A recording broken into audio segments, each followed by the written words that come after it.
जुन्या कुणबी नोंदी होत्या त्या 1967 पूर्वीच्या जुन्या कुणबी नोंदी होत्या, त्यांना दाखले देखील प्रमाणपत्र जे आहेत ते देखील देण्याचं काम आपल्या सरकारने सुरू केलं। आणि कुठल्याही परिस्थितीमध्ये मी पुन्हा एकदा सांगतो की ओबीसी समाजावर अन्याय न करता, त्यांच्या समाजाला आरक्षणाला धक्का न लावता या ठिकाणी हे आरक्षण देण्याचा निर्णय आपल्या सरकारने घेतलेला आहे।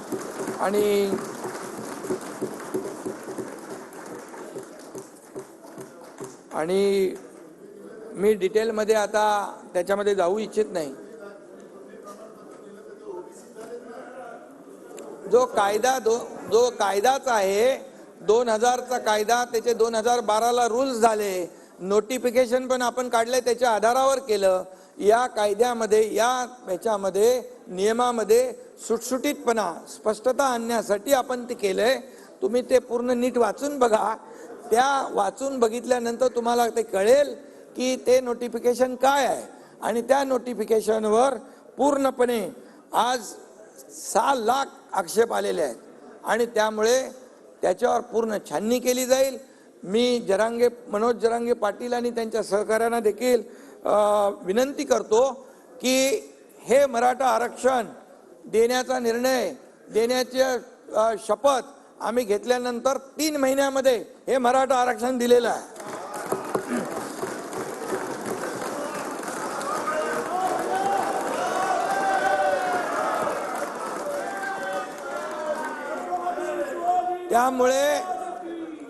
त्यामुळे मी जे आज ज्यांच्या मनामध्ये गैरसमज आहे तो बिलकुल दूर करा। हे आरक्षण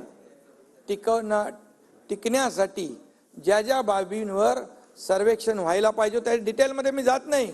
भूधारक, लँडलेस, त्याचं कच्चं घर, आत्महत्या केलेले आहेत, ऊसतोड कर्मचारी आहे, मोलमजुरी करणारी आपली भगिनी आहे, डबेवाले आहेत, किती सगळ्या माथाडी आहेत, सगळे त्याच्यामध्ये आलेले आहेत। आणि त्यामुळे हा डिटेल सर्वे आहे, हा सॅम्पल सर्वे नाही, हा एक्सटेन्सिव्ह सर्वे आहे, हा पूर्णपणे डीप मध्ये जाऊन सर्वे केलेला आहे। आणि त्यामुळे 2 कोटीच्या वरती त्याचा आकडा आहे माझ्याकडे, 2.5 कोटी लोकांपर्यंत जाऊन 4 लाख लोकांनी हे काम केलेलं आहे। त्यामुळे हे मराठा आरक्षण टिकणारच। आणि जसं मी म्हटलं की आणि आम्ही न्यायालयाला पटवून देऊ की हा मराठा समाजामध्ये काही लोक पुढारलेले आहेत, एवढे पुढारलेले आहेत आणि एवढे मागासलेले आहेत। आणि म्हणून त्यांच्यावर अन्याय होऊ नये म्हणून सरकारने हा निर्णय घेतलेला आहे। आणि जसं तुम्ही पण येऊ शकता इकडे। आणि म्हणून यामध्ये विश्वास ठेवा। जे आरक्षणासाठी जे काय आणखी आंदोलन सुरू आहेत त्याने देखील विश्वास ठेवावा। सरकार कुठलाही दुजाभाव करणार नाही आणि सरकार कायद्याच्या चौकटीमध्ये बसून पूर्णपणे हे आरक्षण देतंय। आणि जे मगाशी म्हटलं की जे नोटिफिकेशन आपण काढलेलं आहे, या पुन्हा एकदा मी सांगतो नाना विजय भाऊ, नोटिफिकेशनवर 6 लाख हरकती आलेल्या आहेत।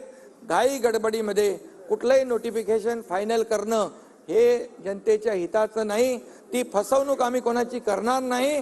त्याच्यावर पूर्ण प्रक्रिया करून छाननी करून त्याच्यावर देखील सरकार योग्य तो निर्णय घेईल। आणि म्हणून आंदोलनकर्त्यांना देखील मला विनंती करायची आहे, जसं सरकार बोलतं तसा निर्णय घेतं हे मराठा आरक्षणाच्या वरून आजच्या निर्णयावरून त्यांनी देखील समजून घेतलं पाहिजे आणि संयम राखला पाहिजे। कारण आणि शेवटी समाज आणि सरकार असं काय वेगळं आम्ही मानत नाही। आणि म्हणून यामध्ये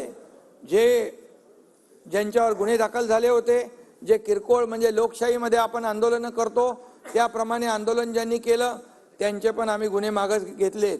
ज्यांनी मालमत्तेचं नुकसान केलंय, ज्यांनी कोणाला इजा केलेली आहे, हे तात्काळ आपल्याला त्याचं वर्गीकरण आपण केलेलं आहे। आणि म्हणून जे आम्ही बोलतोय ते सरकारने केलेलं आहे, करून दाखवलेलं आहे।